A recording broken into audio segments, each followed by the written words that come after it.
Good morning, everyone. Good morning. And give people a few minutes to realize I'm live. I really need to introduce to like some theme music. I had a friend of mine. He actually wrote something for me. I need to start playing it because I think it would be like really great. Otherwise, it's just this dead space in the morning before I start talking. I have to dig it back out again. Hmm. Anyway, can't find what I'm looking for. Well, good morning and happy Friday. We've made it to the end of the week. So it's time for extended rest and relaxation. Welcome to this morning's edition of Contractor Chatter. I'm Luciana Chan. I'm your host. And I'm just going to bring you while we're talking about it, I want everybody to do me a favor. As you come into the room, say hello. You know how we're taught. You greet everybody that's already in the room. So say hello. If you're catching this by the replay, hashtag replay. So I know you stopped by. Like and share the content. It boosts the algorithm. Shameless plug. Besides that, you want to give your friends actionable content. If you find value in this, and even if you don't, but there's somebody that you know that may find value in it, share it with them. I think we're quick to share a joke, we're quick to share foolishness, but we're not quick to share information that may be of use to our friends and associates. That's what I have to say about that. Let's get this party started. I want to start by saying on Thursday, which was yesterday, the Small Business Administration has launched a new program. It's underserved communities. I don't know what it's called or what the criteria for it is, but this SBA's office, they will more than likely give you plenty of information on the program. Um, I'm not sure if it's a new business, existing business, and its focus is to help underserved communities. So there we have it. If you're tracking, we finally have a budget that's been sent to Congress to be voted on. It's 1.85 trillion with a T dollars. It's roughly half the size of the original package. There's still an extensive amount of money in there for what's being termed as infrastructure that still people are debating whether it's true infrastructure or not.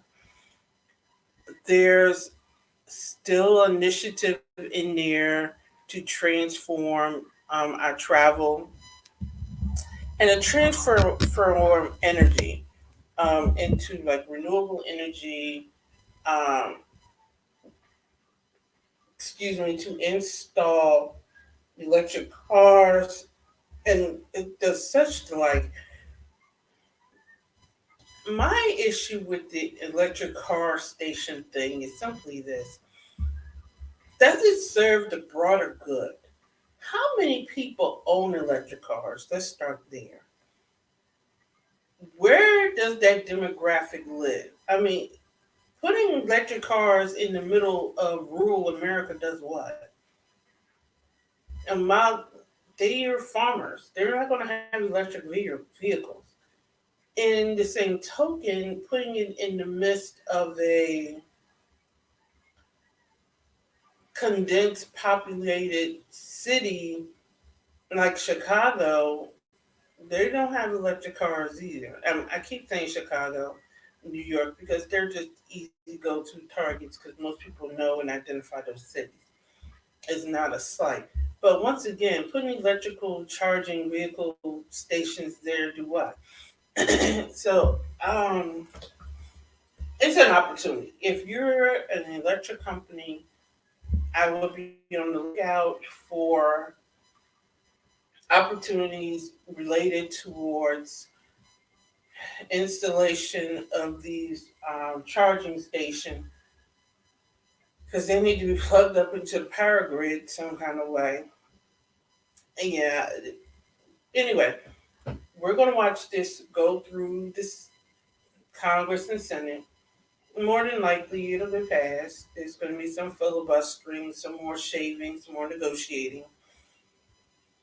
There's still in there. I haven't looked at it, so I'm gonna see if I can find a copy of it and find the time to actually deep dive into it.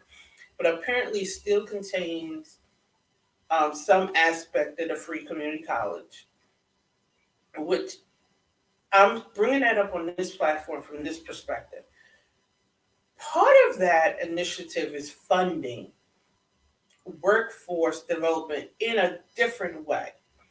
Most states have workforce development where small businesses who cannot afford to hire staff but need staff can go through their workforce development office and source people. Now, no, I just said you can't afford it, but hear me out. They will in turn place people with your business and pay a part, if not all, of their salary. And it's through the workforce development program. Now, every state calls the program itself something slightly different. But if you look for the office that administers workforce development, the program isn't workforce development, but it's administered through that office. And ask about it. If they don't have it, suggest it. But most states do have this initiative.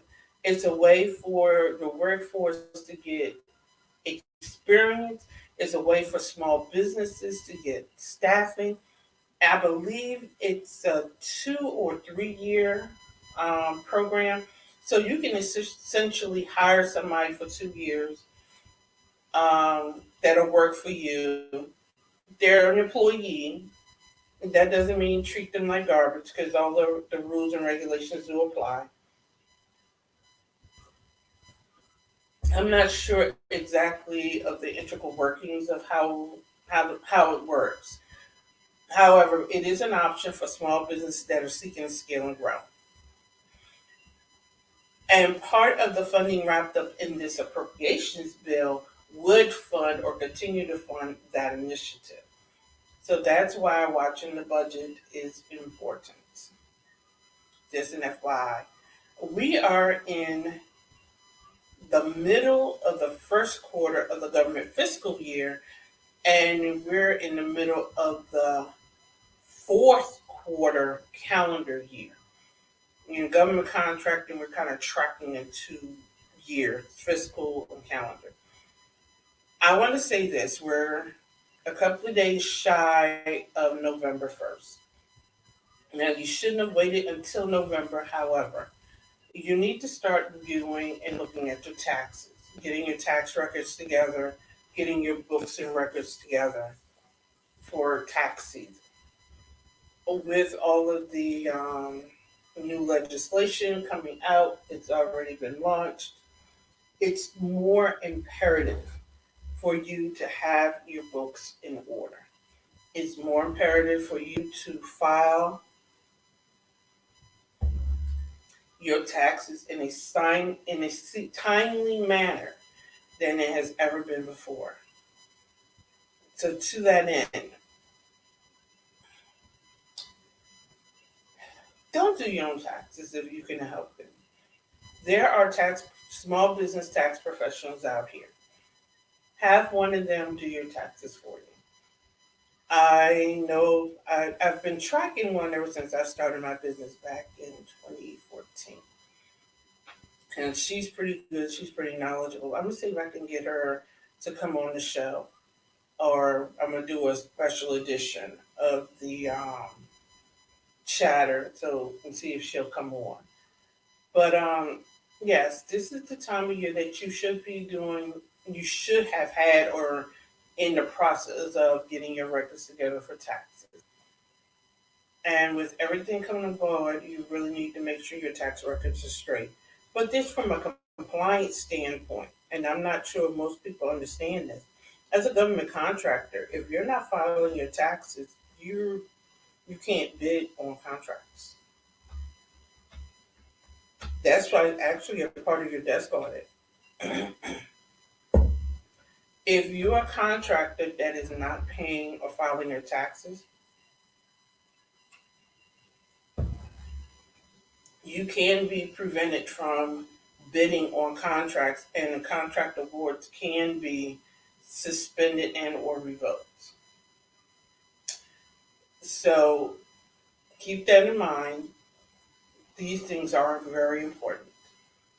Ensuring that you're paying your fair share or your appropriate share of taxes. Note how I said that. And that you're filing the appropriate documentation.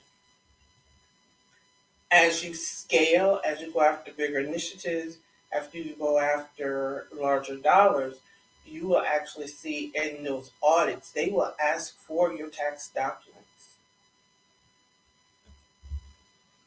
So keep in mind, you get where you're going head first. Keep in mind, filing taxes is important. Making sure that all of your records are current is important. And with that, I just want to leave with this, this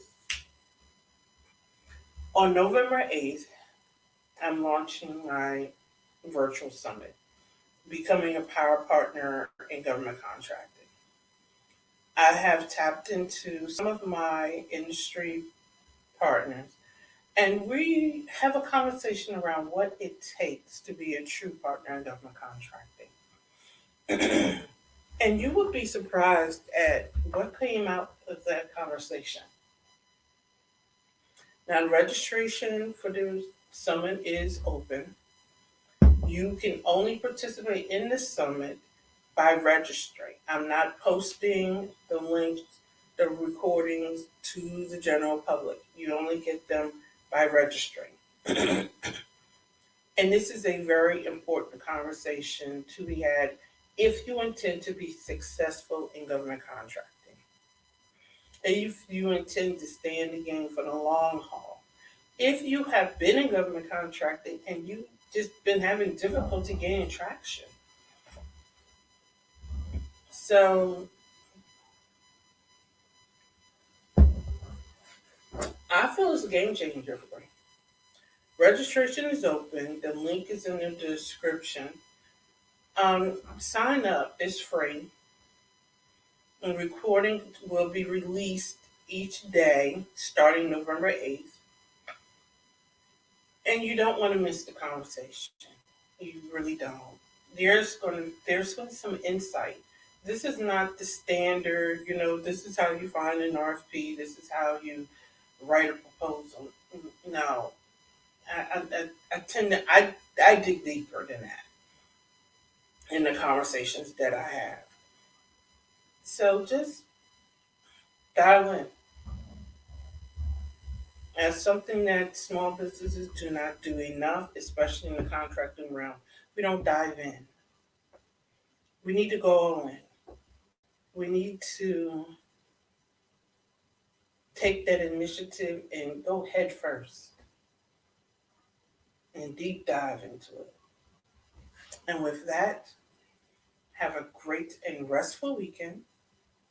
I will see you first thing Monday morning for another edition of Contractors Chatter. Have a great day.